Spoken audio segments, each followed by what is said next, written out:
이제 더 이상은 어디 갈 곳이 없다. 혹은 마치 낭떠러지에 서 있는데 어떤 방법을 찾을 수가 없다. 엄마가 나한테 그런 소리를 하고 물건을 던졌어요. 근데 그걸 왜 내가 나를 들여다봐야 되죠? 오늘 가지고 온 책은 딸은 엄마의 감정을 먹고 자란다라는 책인데요. 작가이신 박우란님께서 직접 나와주셨어요. 지금 정신분석 상담가로 활동하고 계시고요. 심리클리닉 피안이라는 곳에서 상담하고 계신데 굉장히 이력이 특이하세요. 네. 수도원에 계시다가 또 이제 상담을 전문적으로 이제 공부를 하셔서 현재 이르셨는데, 저희 다독다독에 나와주셔서 정말 감사합니다. 박우란님 안녕하세요. 불러주셔서 반갑습니다. 저는 그 이력이 너무 특이해서 여쭤보고 싶더라고요. 수도원에 계시다가 그 학교도 대학교를 중퇴하시고 수도원으로 갑자기 가신 것도 굉장히 평범한 이력은 아니고. 근데 불교대학원 대학교 상담으로 가셔서 이 종교에서 종교로 이동한 것도 굉장히 독특하다고 생각을 했습니다. 일단은 고등학교 졸업하고 대학교 1년 다니다가 근데 원래 수도원은 어렸을 때부터 가고 싶었던 곳이라 이제 꿈을 이뤄서 수도원에 가서 10년을 살았어요. 즐겁게 살다가 눈이 맞았죠. 남편을 만나서. 그래서 이제 결국 수도원을 뛰어나와서 이제 지금까지 계속 이제 정신분석 심리학 공부하고 있는데요. 불교대학원은 뭐 종교를 바꿨다기보다는 이제 좀 더 영적인 이런 부분들이 좀 편했던 것 같아요. 그 분위기가 학교 분위기가. 그래서 좀 자연스럽게 의도한 건 아닌데 하다 보니까 계속 그렇게 연결돼서 뭐 동국대학교 불교대학원까지 그렇게 가게 된 것 같아요. 그래서 딸은 엄마의 감정을 먹고 자란다. 이 책이 되게 사랑받고 있더라고요. 그래서 읽으신 분도 있고 아직 읽지 못한 분도 계시겠지만 어떻게 읽었는지 얘기 나눠보면 좋을 것 같아요. 두 분 먼저 해보세요. 오늘 또 저는 여기 다 비껴갔어. 오케이. 그러니까 저희가 이제 심리학 관련된 정신과에 관련된 책들을 한 5권 정도 다뤘잖아요. 일단은 제일 좀 현실감 있게 좀 다가왔던 책이었던 것 같고요. 저는 이제 물론 이제 아빠이고 아들이지만 충분히 그러니까 뭐 이게 아주 깊숙이까지는 아니지만 공감을 분명히 할 수 있는 그런 충분한 사례였던 것 같고요.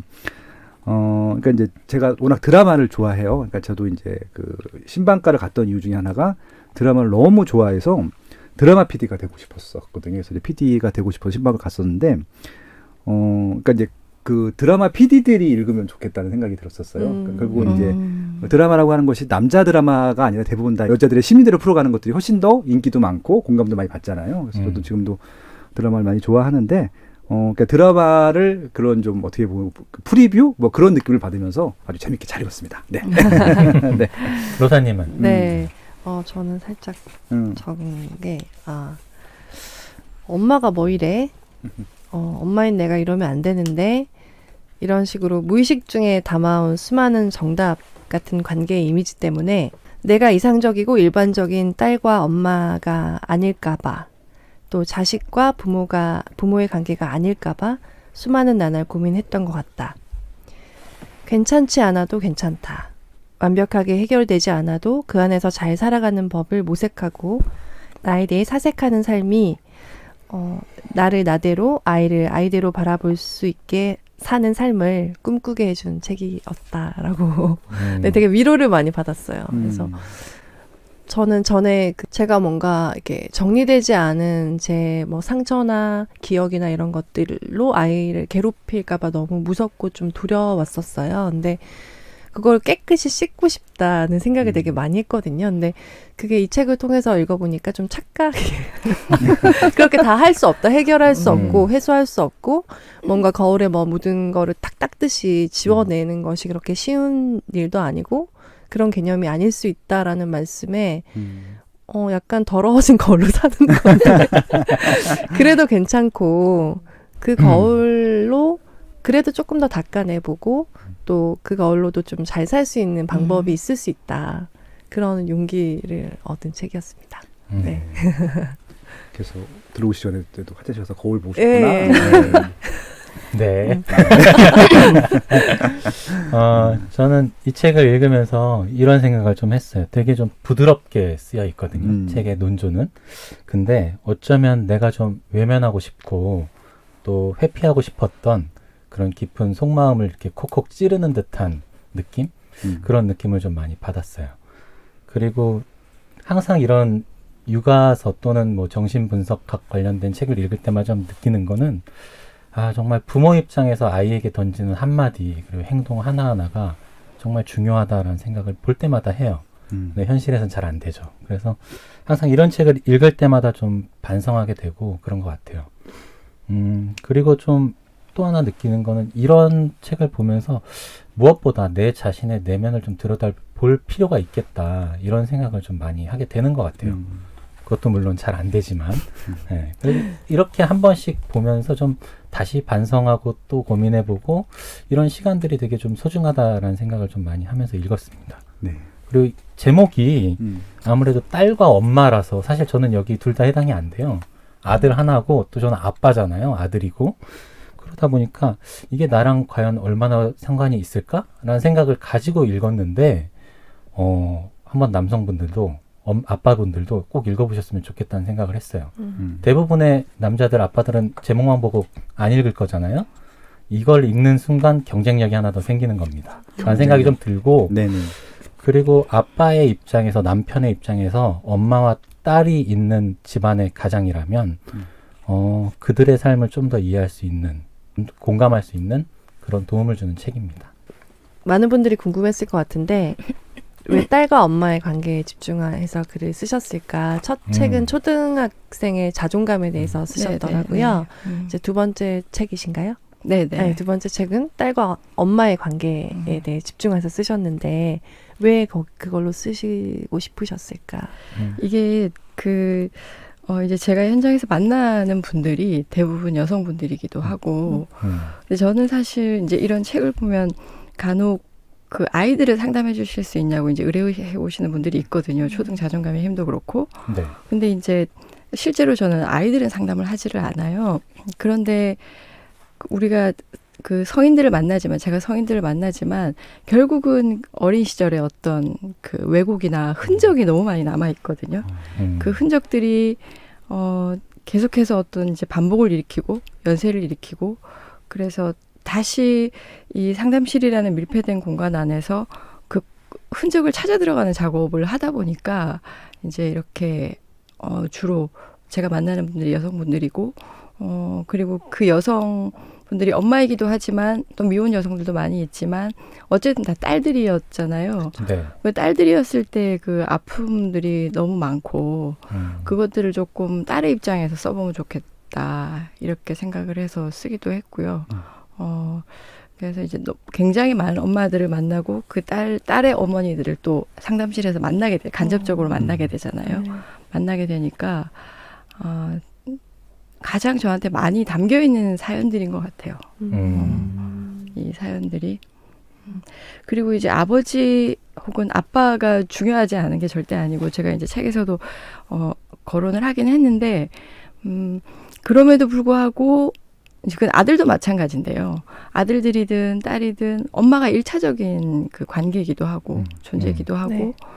우리가 말 이면에 전달이 되는 메시지가 너무 많기 때문에 그래서 엄마들이 그 여성들이 아까 말씀하신 것처럼 자기 안으로 좀 돌아갔으면 좋겠다. 자기 사색이나 자기를 좀 보다 보면 내 엄마도 이해할 수 있고 내 아이도 이해할 수 있고 이런 지점이 있어서 좀 그렇게 생각을 하면서 썼습니다. 네.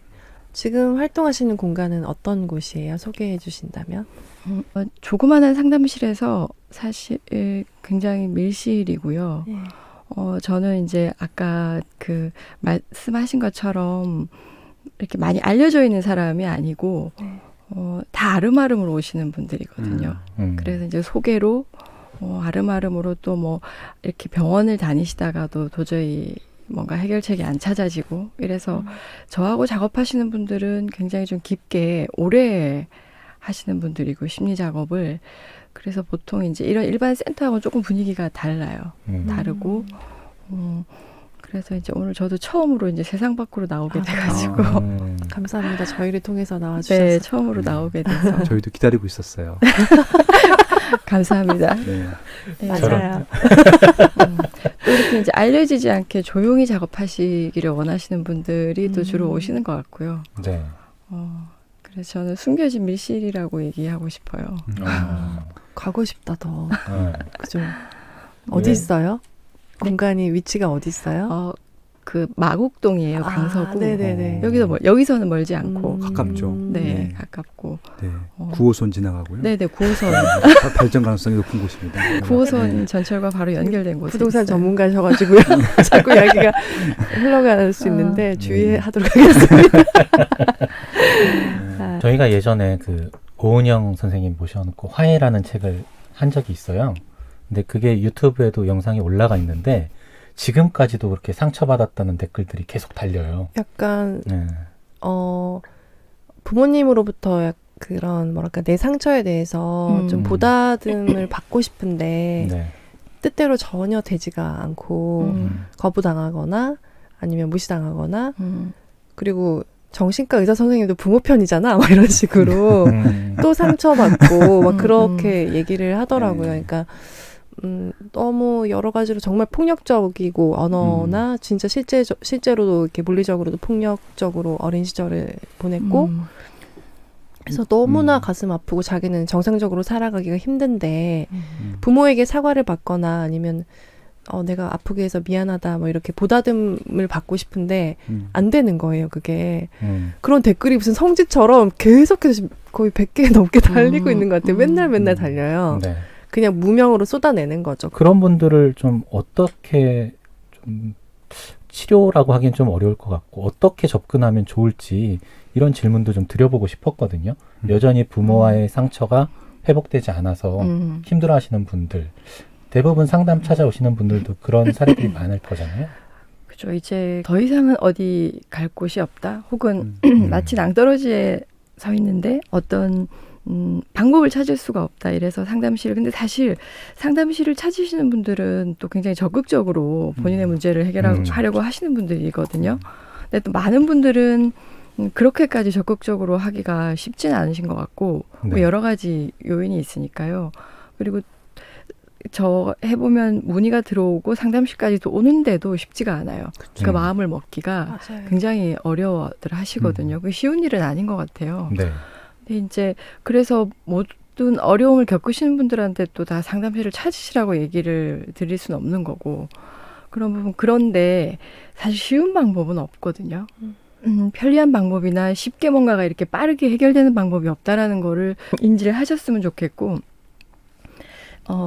책에서 그런 댓글이나 이런 얘기들이 있으시더라고요. 이제 애도라는 얘기를 많이 하는데 애도를 어떻게 해야 되는지 모르겠고 네.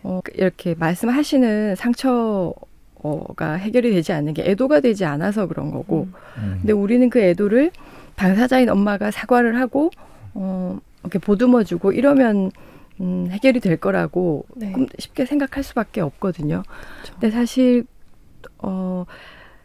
어머니가 직접 이렇게 내가 미안하구나라고 하면 어느 정도 위로가 되고 어느 정도는 회복은 되지만 사실 이게 해결은 안 돼요. 근본적으로.